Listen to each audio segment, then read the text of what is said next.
Though Charles Lamb disagreed with Wordsworth over many of the most important issues of his literary vision, the late poet appears consistently in Lamb's Elia essays, primarily because Wordsworth, like Lamb, was enamored of the past, as we know from reading Wordsworth's great ode, the Intimations Ode, as we know from reading his ode-like Tintern Abbey. Wordsworth looked to the past, particularly to his childhood, therapeutically. The idea being that when he was dejected as an adult, he could recover via his imaginative memory, the especially intense memories, spots of time he called them, and bring them forward to the present and bring them to bear on the present and find energy and hope in those moments. Well, in his essay, New Year's Eve, Lamb himself thinks about the significance of his own past, but it turns out that his idea of the past is quite different from Wordsworth's. He says that he really doesn't like himself in the present at all. He says, I have very little respect for Elia in his present identity. I know him to be light and vain and humorsome, a notorious blank, addicted to blank, averse from counsel, neither taking it nor offering it, blank, besides, a stammering buffoon, what you will, lay it on and spare not. Lamb uses asterisks to mark the places in the sentence that I called the blank spaces. So he's so reprehensible to himself that he can't even utter what he is.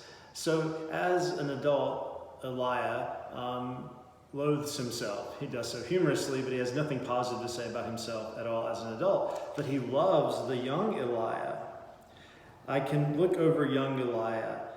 I can cry over its patient smallpox at 5 and rougher medicaments. I can lay its poor fevered head upon the sick pillow at Christ's, this is where Lamb went to school, where he met Coleridge, and wake with it in surprise at the gentle posture of maternal tenderness hanging over it, that unknown had watched it sleep. I know how it shrank from the least color of falsehood. So notice that he's referring to his former self, his childhood self, as an it, not as a he, which suggests great distance, as if somehow the childhood is so far away from him that he can't even see in it recognizable human lineaments, but the child is an it. God help thee, Elia, how thou art changed. Thou art sophisticated. You have become experienced. I know how honest, how courageous it was, it again being the younger Elia, how religious, how imaginative, how hopeful. From what have I not fallen if the child I remember was indeed myself, and not some dissembling guardian presenting a false identity to give the rule to my unpracticed steps and regulate the tone of my moral being. So as Lamb as Elia says throughout this essay here and in other places, the childhood it's almost as if it's a film that's already played out. It's a closed book. It's done. There's no way to get back to it. And indeed, as he suggests at the end of the passage I just read, maybe this it that he sees in his memory wasn't Charles Lamb / Elia in the first place. So, unlike Wordsworth, there's not a sense that he can recover his past. He can only look longingly at his past, knowing that it cannot bear in a significant way on his present. Well, then where is the value? New Year's Eve, Lamb says, well, normally a New Year's Eve piece would be looking forward to think about resolutions, what's going to happen for the fresh new year. But ironically, he does not do that. He looks backward, but looks backward ultimately only with a sense of nostalgia, yearning for what was but can never be again. He says, the future's no better. I don't really want to go into the future. I don't want to think about death. I like sameness. I hate change of any kind. So the future is not going to offer any solace to Elia either. Well, what will? Well, he likes what we might just call the ordinary, everyday present. Here's what he likes: sun and sky, and breeze, and solitary walks, and summer holidays, and the greenness of fields, and the delicious juices of meats and fishes, and society, and the cheerful glass, and candlelight, and fireside conversations, and innocent vanities, and jests, and irony itself. Do these things go out with life?